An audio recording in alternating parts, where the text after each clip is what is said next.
Halo, selamat datang. Pasti sering dengar kan istilah kecerdasan buatan atau AI. Kayaknya di mana-mana ada ya.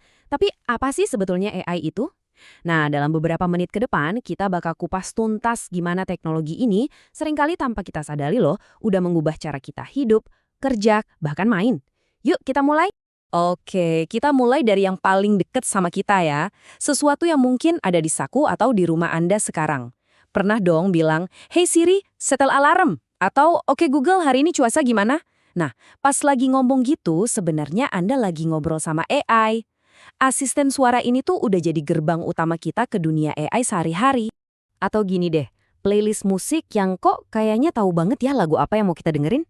Atau rekomendasi film yang tiba-tiba muncul pas kita abis nonton serial? Yap, itu juga AI. Ada algoritma yang kerja di belakang layar yang nyusun hiburan khusus buat kita. Dari berita sampai konten lainnya, semua berdasarkan apa yang kita suka. Tapi AI itu bukan cuma buat senang-senang aja. Di dunia kerja, dampaknya luar biasa banget.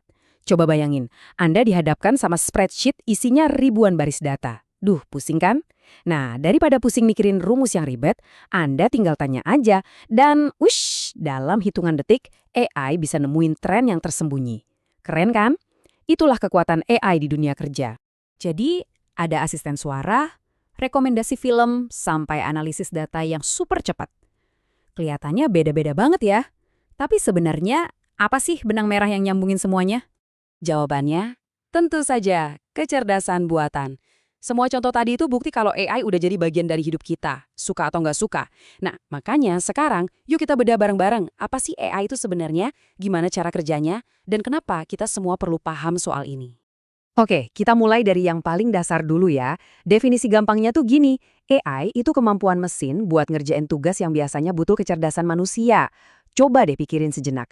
Belajar, mikir, mecahin masalah, semua hal yang kita anggap manusiawi banget. Nah, ini fondasi dari semua yang bakal kita obrolin. Oke, sekarang kita udah tahu apa itu AI. Pertanyaan berikutnya adalah, gimana caranya? Gimana caranya sebuah mesin bisa berpikir atau belajar? Nah, sekarang kita bakal lihat komponen-komponen penting yang bikin semua ini mungkin terjadi. Semuanya itu dimulai dari satu hal, data. Anggap aja data itu bensinnya atau makanannya AI. Makin banyak dan makin beragam datanya, entah itu teks, gambar, suara, angka, makin pinter juga AI-nya.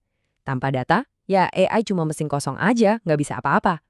Nah, kalau data itu ibarat bahan-bahannya, algoritma itu resep masaknya. Algoritma itu ya serangkaian instruksi yang ngasih tahu mesin harus ngapain sama data tadi. Inilah logikanya, inilah otaknya yang ngebimbing proses belajar si mesin. Jadi prosesnya tuh kira-kira begini. Pertama, kita kasih makan data yang super banyak. Kedua, kita terapkan algoritma alias resepnya tadi. Ketiga, ini proses pelatihannya, di mana sistem mulai mencerna data dan nyari pola-pola. Bayangin aja kayak murid lagi belajar dari buku, dan akhirnya yang keempat, hasilnya adalah sebuah model. Nah, model inilah otak AI yang udah terlatih, yang siap dipakai buat bikin prediksi atau keputusan. Penting nih buat kita ingat, AI itu bukan hal yang baru-baru banget muncul. Apa yang kita lihat hari ini, itu tuh hasil dari inovasi puluhan tahun. Yuk kita lihat beberapa momen penting dalam sejarahnya.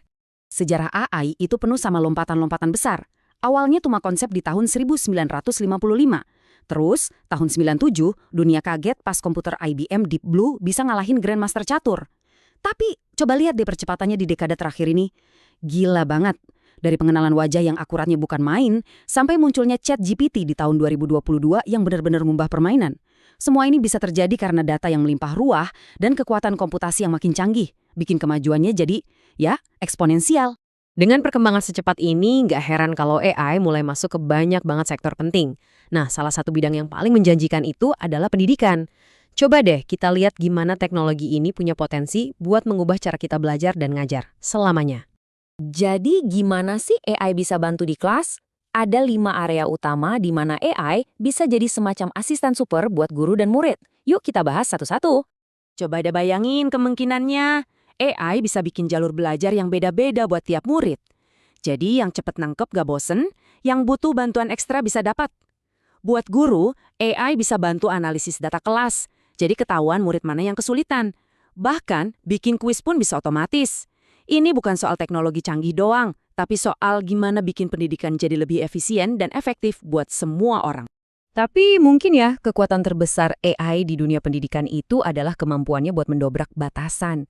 AI bisa bikin ruang kelas jadi jauh lebih adil dan inklusif, memastikan nggak ada satupun siswa yang ketinggalan.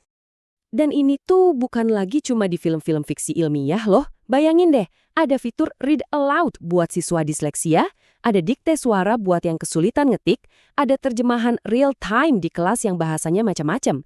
Ini semua alat nyata yang pakai AI yang fungsinya ya membangun jembatan dan menciptakan kesetaraan di dalam kelas. Nah, ini dia poin paling penting yang harus kita ingat. AI itu bukan buat gantiin guru, sama sekali bukan. Anggap aja AI itu sebagai co-pilot, asisten pinter yang ngerjain tugas-tugas administratif yang makan waktu. Jadi guru bisa fokus ke hal yang paling penting, ngajar, ngasih inspirasi, dan terkoneksi sama murid-muridnya.